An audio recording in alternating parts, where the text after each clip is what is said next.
Collaborating on large media projects can be a difficult challenge when the team is scattered across the world, but Dropbox is here to help with the launch of its online approval and collaboration tool, Replay.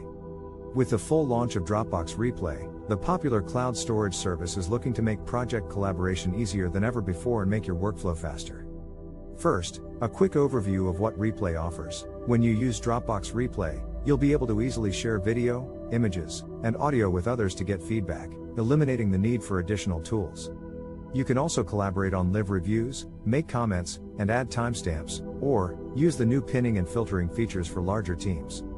Plus, you'll get support for Adobe Premiere Pro, Blackmagic's Design DaVinci Resolve, LumaFusion, and WeVideo, with Apple Final Cut Pro support coming soon. Dropbox Replay isn't just for big teams. Even if you're working solo, Dropbox Replay is available with all account plans, including its free 2 GB tier.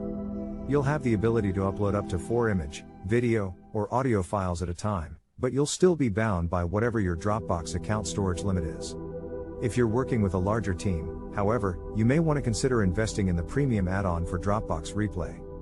For just $12 a month, $10 when paid annually, you'll be able to lift the video limit, plus you'll get access to some great perks like the ability to archive finished projects and captioning and transcription services, great for foreign language content. Overall, Dropbox Replay looks to be a great service for small businesses looking to simplify their projects, and Dropbox isn't stopping there. It's continuing its dedication to providing powerful, easy-to-use collaboration tools.